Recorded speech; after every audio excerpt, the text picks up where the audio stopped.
బాగా వీక్ అయిపోయారు. అందుకే ఫ్యామిలీతో ఎక్కువగా ఉంటాను నేను. ఎందుకంటే మదర్ చాలా వీక్ అయ్యారు. ఇంతకు ముందు కన్నా ఒక 6 months 1 year నుంచి నాన్నగారు చనిపోయిన నుంచి ఇదైపోయి ఇవన్నీ విని మళ్ళీ మొన్న మా మమ్మీ చాలా ఇదైపోతే హాస్పిటల్లో జాయిన్ చేశాను. అంటే ఇవన్నీ ఆవిడికి ఎఫెక్ట్ అందువల్ల నా తమ్ముళ్ళు, నా చిన్న తమ్ముడు చాలా డిస్టర్బ్ అవుతున్నాడు. పెద్దవాడు కొంచెం స్ట్రాంగ్, అంటే చిన్నవాడు ఇంకా 24 years, వాడికి నిన్ననే 29 బర్త్డే వాడిది, May 29. సో వాడు ఎంత ఇప్పుడు 24 years అండి, వాడు పుట్టాడు, నేను ఇండస్ట్రీకి వచ్చా. సో వాడు ఎంత డిస్టర్బ్ అవుతున్నాడో నాకు తెలుసు, మెంటల్గా నాకు తెలుసు. అది మీరు చూడరు, నేను చూస్తున్నా ఇంట్లో. సో అవన్నీ ఎఫెక్ట్ అవుతున్నాయి. ఇవన్నీ అయిపోయిన వాటిని లాగడం, అయిపోయింది వదిలేయి, వన్స్ అయిపోయింది, వన్స్ డన్ ఇస్ డన్, అయిపోయింది, ఇంకా నువ్వు ఎందుకు లాగుతున్నావు? ఇప్పుడు వీళ్ళందరి మీద నేను కేసేస్తా. అంటే మీరు ఏం చెప్తారు అంటే వాళ్ళు ఎందుకు తీస్తారు అనుకుంటారు మీరు? నాతో వాళ్ళకి ఏం పని లేక అంటే ఏం టాపిక్ లేదు. ఇప్పుడు కరాటే కళ్యాణ్ మీద ఎలిగేషన్ వేయాలండి, నిరాధారమా ఆధారమా తర్వాత చూసుకుంటారు.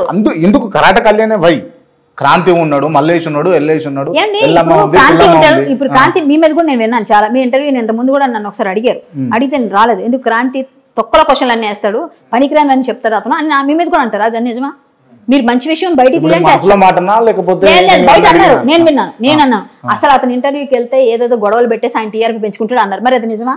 అలాగేనండి, ఇప్పుడు మీ మీద పడిన వాళ్ళు మీ మీద మాట్లాడతారు, నా మీద నేను అందరికీ మాట్లాడు, నా మీద పడదు, వాడు నా మీద మాట్లాడతారు. మంచి పేరే ఉంది అయితే నాకు. మీకు మంచి పేరు ఉంది, చాలా మంచి పేరు ఉంది. మనం గట్టిగా మాట్లాడే వాళ్ళు, మీరు ఏం లేకపోయినా మాట్లాడే వాళ్ళకి మనం ఏం వద్దు అనుకున్నా మనకి ఇస్తారు, ట్యాగ్ లైన్స్ వస్తాయి. అది మీరు పట్టించుకోకూడదు. సరే, మనం ఏదో విధంగా మన సమాజానికి ఏం పనికొచ్చో మనకు తెలుసు కదండి. మీరు మీ క్వశ్చన్స్ ద్వారా మీరు బయటికి తెప్పించింది ఏదో ఉంటుంది. సో ఆ క్వశ్చన్ వల్ల కొంతమందికి కానీ క్లారిఫికేషన్ వస్తుంది. రాని వాళ్ళు మానివ్వండి. ప్రతి ఒక్కరికి నేను చెప్పుకోవాల్సిన అవసరం ఉందంటారా? అవసరం లేదుగా. మనమేంటో భగవంతుడు ఒకరోజు చూపిస్తాడు, ఆ రోజు అర్థమవుతుంది. రైట్. నేను మిమ్మల్ని ఇంటర్వ్యూ చేయడానికి కూడా గత కొన్ని రోజుల నుంచి అనుకుంటా ఉన్నా. ఎప్పుడు అంటే పాలిటిక్స్ ఎంట్రీ ఇచ్చారు కదా మీరు, అప్పటి నుంచి అనుకుంటున్నాను నేను మిమ్మల్ని. బేసిక్గా ఎందుకు అనంటే నేను చేసేటి అన్నీ కూడా పొలిటికల్ ఇంటర్వ్యూస్ ఉంటాయి కాబట్టి. Don't judge the book by the cover అంటారు. అంటే ముంగటున్న పేపర్ చూసి లోపల ఏముందో చెప్పలేమో అంటారు. సరే, మరి కరాటే కళ్యాణి అసలు ఇంటర్నల్గా ఏమున్నదా, పొలిటీషియన్ అవుతుందా, ఏమవుతుందా అన్న విషయాలు తెలుసుకోవడం కోసం స్పెసిఫిక్గా ఇంటర్వ్యూ అనుకున్నాను నేను. రైట్. మీరు గత కొన్ని రోజుల నుంచి బీజేపీలో యాక్టివ్గా తిరుగుతూ ఉన్నారు. మొన్న మాధవలత గారితో కూడా పని చేద్దామని చెప్పేసి పోయినారు, కండువా కూడా కప్పుకున్నారు, మీరు కూడా కప్పిర్రు, అవును కదా? నేను ఎప్పుడు 3 years నుంచి ఉన్నానండి ఇండస్ట్రీలో. పొలిటికల్లో మీరు ఉన్నప్పటికీ కూడా నేను రీసెంట్గా జరిగిన సిచ్యువేషన్ చెప్తా ఉన్నా. నిజంగా మీరు ఏమన్నా ఏముందా పొలిటికల్గా ఉన్నప్పుడు ప్రతి ఒక్కరికి అంటే నేను ఒకటండి, నాకు అవకాశం వస్తే చేస్తాను, అంతేగాని నేను పైరవీలు ఎప్పుడు ఇండస్ట్రీలో చేయలేదు, బయట చేయలేదు, నేను ఎప్పుడు చేయను. పైరవీలు చేయండి. మీరు MG హెక్టార్ కారు కొన్నారా మేడం? MG హెక్టార్ కారు 20 లక్షలు అప్పు ఉందండి. 5-6 లక్షలు లేకుండా అయితే ఉండను కదా. నేను అమ్మిన కారు 4,30,000 వచ్చింది. నేను క్లియర్ ఇచ్చేస్తాను మీకు అన్ని డీటెయిల్డ్గా. నా దగ్గర అన్ని ప్రూఫ్స్ ఉంటాయి. మీరు ఏం చేయక్కర్లే. 4,30,000 పాత కారుకు వచ్చిందండి. ఇప్పుడు MG హెక్టార్ కార్ కొన్నది 26 లక్షలు అనుకుందామండి. నేను ఎంత పెట్టానండి పైన? 430 పైన ఎంత పెట్టాను? 170. 6 lakhs నేను డౌన్ పేమెంట్ కట్టానండి. మిగిలిన లోన్ అండి. ఇప్పటికి 5 లక్షలు తీర్చానండి. నేను 4 లక్షలు 5 లక్షలు తీర్చాను. ఇంకా మిగిలిన తీరుస్తానండి. 7 years పెట్టుకున్నాను. నేను కార్ కొనుక్కోవాలంటే డబ్బులే కావాలండి. కారు కొనాలంటే డబ్బులే కావాలా? డబ్బులు ఫుల్ సంపాదించాలా? నెలకు 20-30 కట్టుకోగల స్తోమత ఉంటే చాలదా? అదైతే నాకు ఉంది కదా, అయిపోయింది. మీరు కార్ కొన్నారు, MG హెక్టర్ కార్కి చూసారా? అంటే మీరు అన్నిటికీ ఎలిగేషన్ వేసేస్తున్నారు.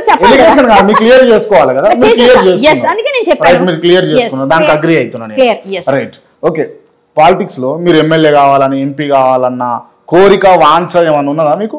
నాకు లేకపోయినా మా చుట్టుపక్కల నన్ను చూసి మాట్లాడే వాగ్దాటికో, లేకపోతే ఇంట్రెస్ట్ పబ్లిక్ మీద అవేర్నెస్ తేవడం కోసం చేసే కార్యక్రమాలు చూసి నా చుట్టుపక్కల ఉన్న నా సర్కిల్లో ఫ్రెండ్స్, మా ఇంట్లో వాళ్ళకో ఉంది. నాకెందుకు లేదు అని చెప్తాను. ఏది కోరుకుంటే రాదు, మనం అనేసుకుంటే. కానీ దానికోసం పని చేయాలి. పని చేస్తేనే ఎప్పుడైనా మీరు సంపాదిస్తారు ఏదైనా. అలా అని చెప్పేసి నేను వెళ్ళి సమాజం కోసం పని చేయగలను అని సమాజం ప్రజలు నమ్మినప్పుడు నేను వెళ్ళకపోయినా నన్ను వరిస్తుంది ఆ పదవి. నేనేమనుకుంటానంటే బాధ్యత కలిగిన పదవి ఏదొచ్చినా తీసుకుని పని చేద్దాం. ముందు పని చేద్దాం, వర్క్ చేయి ఫస్ట్, తర్వాత నీ ఆశలు ఆశయాలు అవే తీరుతాయి. ఇది నా పద్ధతి. కానీ దాని గురించి దారేసుకో. కాబట్టి నాకు పొలిటికల్గా ఉండాలి అని ఉంది. ఎందుకంటే నేను ఇండస్ట్రీకి వస్తానని ఎలా అయితే నా జాతకంలో చెప్పారో, పొలిటికల్గా ఉంటానని కూడా నా జాతకంలో చెప్పారు. చెప్పినప్పుడు నేను నమ్మాను కదా. ఇండస్ట్రీలో నేను నమ్ముతాను. నేను వేణుస్వామి, లేకపోతే ఇంకా నాకు తెలిసిన కృష్ణసూరి గారు, లేకపోతే ఇంకొక 2-3 ఉన్నారు. అందరూ చెప్తారు, లీలాధర్ గారు, కృష్ణసుధి గారు, వేణుస్వామి దగ్గరికి ఎప్పుడన్నా బాగా వేణుస్వామి గారు నాకు ముందు నుంచి తెలుసు అండి, నేను కలిసా. ఆయన చెప్తారు, ఆయన చెప్పినవే కాదండి, మీకు ఒక మాట చెప్తారు, మీకు ఒకలా ఉంటుంది, నాకు ఒకలా ఉంటుంది. మీరు నలుగురు ఉన్నారండి ఆస్ట్రాలజర్స్, నలుగురిలో ఆయన ప్రిడిక్షన్ ఒకటే చేస్తారు, వీళ్ళు ఒకటి చేస్తారు, నేను ఒకటి చేస్తాను, అట్లా ఉంటుంది. కాబట్టి మనం వినాలి. కొంతమంది ఏమంటారు అంటే ఈ ప్రిడిక్షన్స్ చెప్పేటంతా దొంగలు, వాళ్ళ మాటలు నమ్మొద్దు. అలా అనకూడదండి.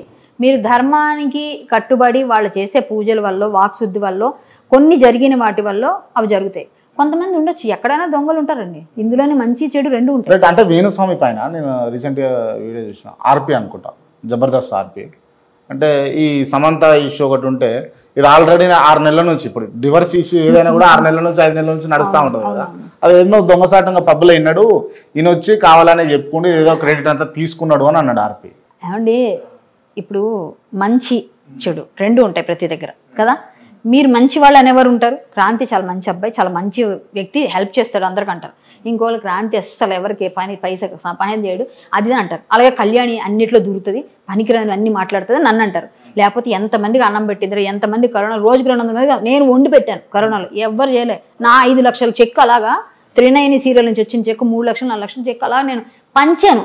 ట్రాన్స్జెండర్స్ దగ్గర నుంచి ప్రతి ఒక్కరికి మీరు మొత్తం నేను హిస్టరీ ఇస్తాను, నేను అబద్ధాలు చెప్పలేదు, నిజంగా ప్రూఫ్స్తో నేను చేసిన సేవ ఎవరు చేసిండ్రు, బట్ ఎవరికి తెలియదు. ఇప్పుడు నేనేదో ఒక మాట వేస్తే దాన్ని మాత్రం ప్రపంచంతో తెలిసిపోతుంది. చూసారా, ఇప్పుడు వేణుస్వామి గారు నిజంగా మీరు అన్నట్టుగా ఆయన విన్నారా అనుకుందాం, వినలేదు అనుకుందాం, నచ్చని వాళ్ళు అలా చెప్తారు, నచ్చిన వాళ్ళు ఆయన చెప్పిన అయింది. నేను వరకు నా వరకు నన్ను అడగండి, నేను నమ్ముతాను.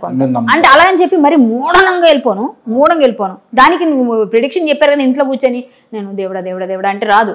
నువ్వు కష్టపడి నువ్వు నిజంగా దాని మీద హార్డ్ వర్క్ చేసి నువ్వు చేస్తే అప్పుడు నీకు సక్సెస్ అవుతుంది. రైట్. ఇప్పుడు నేను కూడా కొద్దిసేపు ఒక స్వామీజీని అయితే, ఇప్పుడు ఈ ఇంటర్వ్యూ తర్వాత మీరు కిందికి దిగుతారు, మీ కార్ ఎక్కుతారు, దాని తర్వాత మీరు అది ఎవరైనా చెప్తారు, అది జనరల్ ప్రిడిక్షన్ వాళ్ళు చెప్పేది, కాకపోతే మనం ఏదో ఊహించుకోవడం కాదండి. ఇప్పుడు జనరల్ ప్రిడిక్షన్, ఇప్పుడు నేను వస్తున్నప్పుడు నా కార్లో పెట్రోల్ వచ్చారు, MG హెక్టర్లు వచ్చారు, పైనుంచి కిటికీలో చూసిన ప్రతి ఒక్కరు చెప్తారు. ఇప్పుడు తెలంగాణ ఇంటికి వెళ్తాను, నేను ఎటు వెళ్తాను చెప్పండి, ఇక్కడ నుంచి ఎటు వెళ్తాను చెప్పండి, మీరు ఎక్కడ నుంచి మీరు ప్రిడిక్షన్ చెప్పండి, ఎక్కడికి వెళ్తాను నేను ఇక్కడ నుంచి. మీరు CCS కోర్టుకు పోతారు, మీరు నేను వెళ్ళను, ఎందుకంటే ఇంకా నాకు లాయర్ ఇవ్వలేదు, అది తీసుకున్నాక వెళ్తా. చూసారు రాంగ్ అయిపోయారు అంటే మీరు రాంగా, సో అలా మనం జడ్జ్ చేయకూడదు.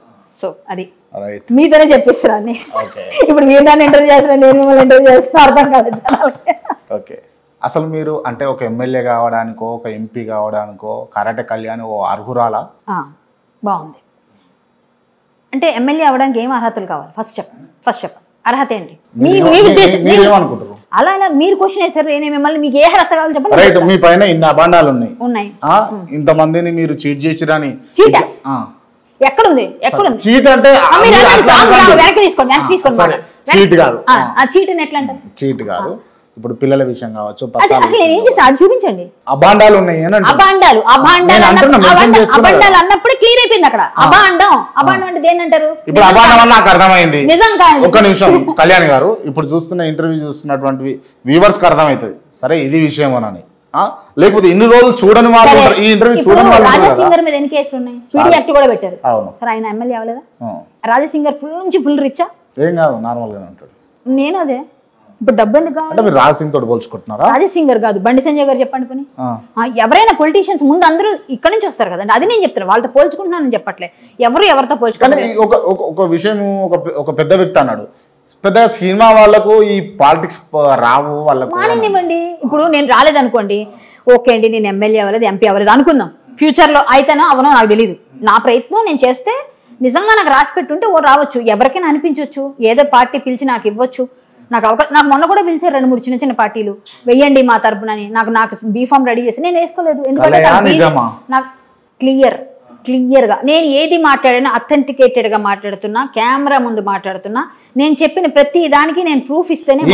క్యాపబిలిటీ అంటే మీ ఉద్దేశం ఏంటో చెప్తే మీరు ఈ ఎలిగేషన్స్ ఇవన్నీ పక్కన పెట్టండి. నేను చేసిన సేవ మీరు ఎప్పుడైనా చేశారా? సరే, సమాజ సేవగా చేయాలి, జనరల్గా సమాజ సేవ నా చిన్నప్పటి నుంచి నేను చేస్తూనే ఉన్నా.